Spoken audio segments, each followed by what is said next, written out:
I want to thank Study IQ. I would like to thank Study IQ team. Big round of applause to the team, management and staff of Study IQ. नमस्कार दोस्तों China की अर्थव्यवस्था से related एक बहुत बड़ी खबर सामने आई है। देखिए, कई वर्षों से अगर आप देखोगे तो चाइना के अंदर लगातार बड़ी मात्रा में एफडीआई फॉरेन डायरेक्ट इन्वेस्टमेंट देखने को मिला है, जिसकी वजह से चाइना की अर्थव्यवस्था को बहुत फायदा हुआ है।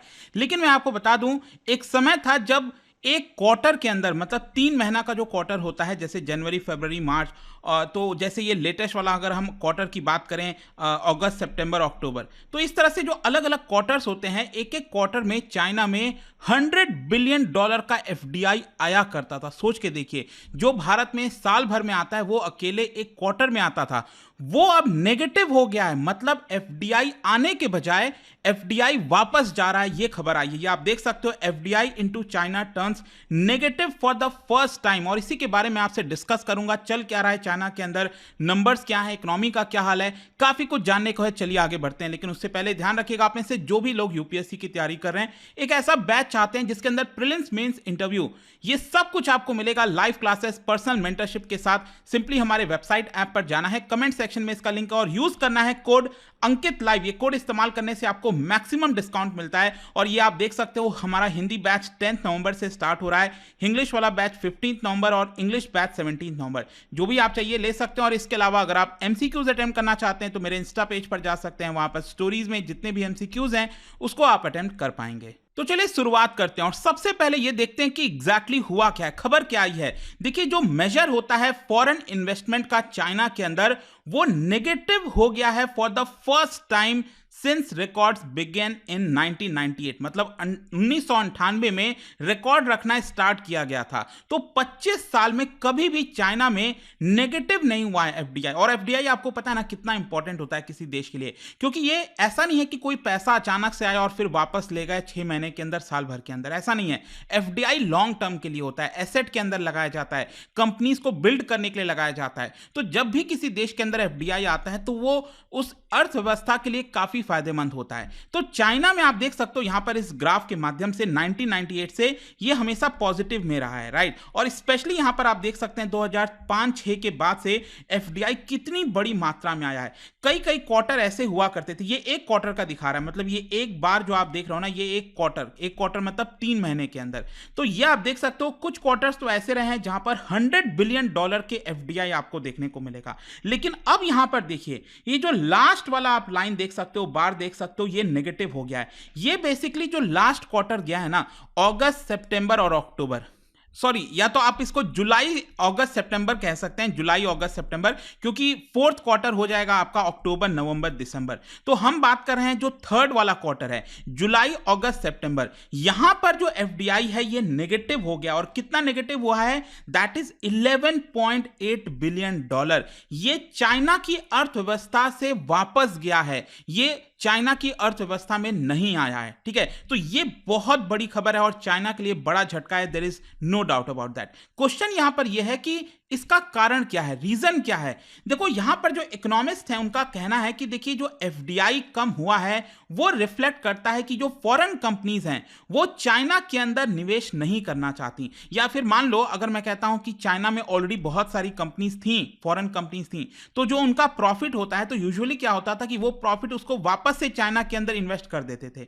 लेकिन अब क्या हो रहा है, वो प्रॉफिट को वो लोग बाहर ले जा रहे हैं चाइना से, उसको वापस से चाइना के अंदर री इन्वेस्ट नहीं कर रहे हैं।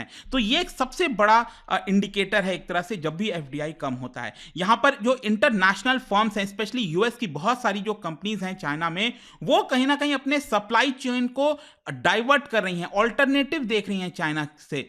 चाइना के अंदर अब वो वापस से निवेश नहीं करना चाहती। इसका सबसे मेन कारण आपको पता ही है कि कोविड के बाद से स्पेशली जो वेस्टर्न कंट्रीज के साथ जो टाइज हैं वो काफी ज्यादा खराब हुए हैं। जो वेस्टर्न कंट्रीज हैं वो अपने कंपनीज को बोल रहे हैं कि आप चाइना में निवेश मत करिए, चाइना के अंदर अंदर ट्रांसपेरेंसी नहीं होती है, तो जो रिश्ते खराब हुए हैं चाइना का पूरे दुनिया के साथ, वो एक सबसे बड़ा कारण है। उसका इनडायरेक्ट फायदा आपको पता ही है भारत को हो रहा है, क्योंकि लोग चाइना में इन्वेस्ट नहीं करेंगे तो बाकी के देश दूसरे देश में करेंगे, और भारत एक तरह से काफी अट्रैक्टिव डेस्टिनेशन बन गया है। इसका दूसरा कारण एक और मैं आपको बता दूं, वो है that is rising interest rate in other economy. जैसे यूएस वगैरह के अंदर, यूरोप के अंदर आप देखोगे तो इंटरेस्ट रेट लगातार बढ़ा। इंटरेस्ट रेट का मतलब जैसे भारत में आपने रेपो रेट के बारे में सुना होगा, जो आरबीआई कम बेसी करती रहती है, तो भारत में भी आपने देखा रेपो रेट कैसे बढ़ा है, 6.5% पे चला गया है। कोविड के पहले ये 4% हुआ, मतलब कोविड के दौरान ये 4% कर दिया गया था, लेकिन पिछले 1.5 साल में इसको 6.5% किया गया, मतलब लोन लेना महंगा हो गया है। तो एक्चुअली होता क्या है, मान लो अगर यूएस और यूरोप के अंदर इंटरेस्ट रेट बढ़ा है, तो क्या यहां पर लोग अपना पैसा यूएस से चाइना के अंदर लगाएंगे? क्योंकि चाइना के अंदर इंटरेस्ट रेट कम हुआ है, चाइना उसको जानबूझकर कम कर रहा है ताकि वो अपने जीडीपी को बढ़ा सके। यही होता है ना कि जब इंटरेस्ट रेट कम होता है तो ऐसा लगता है कि लोग ज्यादा लोन लेंगे, ज्यादा प्रोडक्शन होगा, तो कम इंटरेस्ट रेट रखने का यह कारण होता है। तो चाइना ने अपना इंटरेस्ट रेट कम रखा हुआ है, तो इसकी वजह से क्या है कि लोग यूएस से जो अपना पैसा चाइना ले जाते थे, अब वो नहीं ले जा रहे हैं, क्योंकि उनको यूएस में ही ज्यादा इंटरेस्ट रेट मिल जाएगा। आई होप आप इस रिलेशन को समझ पा रहे होगे। तो ये सब कारण है। फिर इसके अलावा कई सारे जो फॉरेन फर्म्स हैं, वो अपने पैसे का बेटर इस्तेमाल करना चाहते हैं, वो जियोपॉलिटिकल टेंशंस में फंसना नहीं चाहते। उनको लगता है कि अपना जो पैसा है वो सेफ रहना चाहिए, और इसी की वजह से जो अमेरिका और चाइना के बीच में रिलेशंस खराब हुए हैं, इसकी वजह से जो ग्लोबल कंपनीज हैं वो अपने सप्लाई चेन को डाइवर्ट करना चाहती है। इनफैक्ट यूएस अगर आप देखोगे तो उन्होंने रिस्ट्रिक्शंस भी इंपोज किए हैं अमेरिकन इन्वेस्टमेंट के ऊपर चाइना में। जो सेंसिटिव सेक्टर्स है, जैसे आर्टिफिशियल इंटेलिजेंस हो गया, हाई एंड कंप्यूटर चिप्स हो गए, तो अमेरिका की सरकार ने साफ साफ कह दिया अपने कंपनीज को कि आप ये वाला जो पैसा है वो चाइना में निवेश नहीं कर सकते, क्योंकि चाइना डर यह है कि चाइना उस तरह के जो हाई एंड इक्विपमेंट्स हैं वो बेसिकली अपने मिलिट्री के लिए इस्तेमाल कर सकता है। तो ये सब कारण आपको देखने को मिलेगा। खैर जो भी है, यहां पर जब पैसा डॉलर्स आपके देश से बाहर जाता है तो इसका असर किसके ऊपर होता है? डायरेक्टली आपके करेंसी के ऊपर। तो चाइना की जो करेंसी है युआन, उसके ऊपर बहुत प्रेशर आया है। ऑलरेडी वहां की जो सेंट्रल बैंक है चाइना की, वो उसको कंट्रोल करने में लगी हुई थी, लेकिन पिछले 1 साल में 5-6% का ड्रॉप ये चाइना की करेंसी में आपको देखने को मिलेगा। ये 5 साल का ग्राफ आप देख सकते हो, $1 इक्वल्स टू कितना है। पिछले 6 महीने अगर आप देखोगे, 6 महीने पहले यहां पर 6.5 के आसपास हुआ करता था, मतलब कि जो $1 इक्वल्स टू चाइनीज युआन है वो करीब 6.5-7 के आसपास हुआ करता था, और ये अब हो गया है 7.28 चाइनीज युआन, मतलब कि डेप्रिशिएट हुआ है जो चाइनीज करेंसी है। फिर अब क्वेश्चन यह है कि जो चाइना की इकोनॉमी है वो कितनी ट्रबल में है, क्यों ट्रबल में है? यहां पर आप देख सकते हो जो फॉरेन कंपनीज हैं चाइना के अंदर, जो एक्सपोर्ट ओरिएंटेड और इंडस्ट्रियल सेक्टर्स में इन्वॉल्व थी, उनके प्रॉफिट में भारी कमी आई है। अगेन इस ग्राफ से आप अच्छे से समझ पाओगे, ये जो व्हाइट कलर का आप लाइन देख रहे हो ना, ये बेसिकली प्रॉफिट को दिखा रहा है कि प्रॉफिट ग्रोथ कितना है। ये नेगेटिव हुआ है, ये अगेन आप देख सकते हो यहां पर, ये व्हाइट कलर वाला लाइन है, ये नीचे चला गया है, नेगेटिव में चला गया है। तो मतलब कि जो फॉरेन कंपनीज हैं उनको जो पहले बेनिफिट हुआ करता था, प्रॉफिट हुआ करता था चाइना में, वो अब नहीं हो रहा है, क्योंकि चाइना का एक्सपोर्ट डिक्लाइन हुआ है। फिर प्रॉपर्टी क्राइसिस आपने देखा होगा, पिछले साल कितना चर्चा हुआ है चाइना के अंदर प्रॉपर्टी क्राइसिस को लेकर। और इस साल जो पिछला वाला क्वार्टर गया था, मतलब इसी साल 2023 के अगर आप तीनों क्वार्टर देखोगे तो जो कंपनीज के प्रॉफिट है चाइना में वो 10.5% गिरे हैं।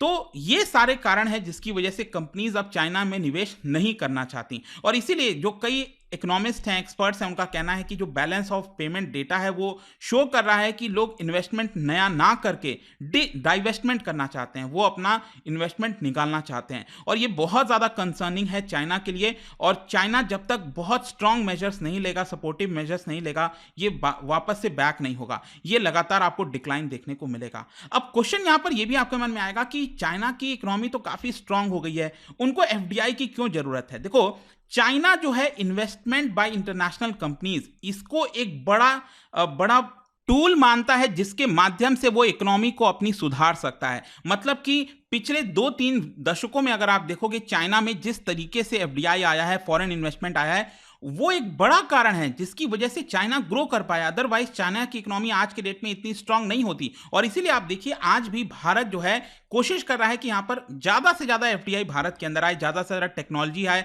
हम उसका ज्यादा से ज्यादा फायदा उठा सकें, राइट। तो इसी की वजह से ये जो इन्वेस्टमेंट है वो चाइना के लिए बहुत इंपॉर्टेंट हो जाता है। जो टॉप ऑफिशियल्स हैं चाइना के, उन्होंने अश्योर किया है जो फॉरेन कंपनीज के जो मालिक हैं, जो चीफ एग्जीक्यूटिव्स हैं, कि जो भी आपको इश्यूज आ रहे हैं चाइना के अंदर हम उसको रिजॉल्व करने की कोशिश करेंगे। इनफैक्ट इसी साल जून के महीने में चाइना के जो प्रेसिडेंट हैं शी जिनपिंग, उन्होंने माइक्रोसॉफ्ट कॉर्पोरेशन के जो फाउंडर हैं बिल गेट्स, उनसे भी मुलाकात की थी और उनको अश्योरेंस देने की कोशिश की थी। जो ओवरसीज बिजनेस लॉबी है वो बार बार चाइना की गवर्नमेंट को कह रही है कि अगर आप हमारे कंसर्न्स को नहीं सुनोगे तो यहां पर हम निवेश नहीं करेंगे। अब कंसर्न्स क्या है? जैसे कि लोकल प्रोटेक्शनिज्म। बेसिकली चाइना क्या करता है कि अगर मान लो कोई फॉरेन कंपनीज हैं चाइना के अंदर, तो वो अपनी लोकल कंपनीज को ही ज्यादा प्रेफरेंस देने की कोशिश करता है। तो ये लोकल प्रोटेक्शनिज्म फॉरेन कंपनीज को पसंद नहीं आता। फिर इसके अलावा अनप्रिडिक्टेबल जो रेगुलेटरी एनवायरनमेंट है, आज कुछ और एनवायरनमेंट है चाइना में, कल चाइना में अचानक से चाइना की सरकार कोई एक नया नियम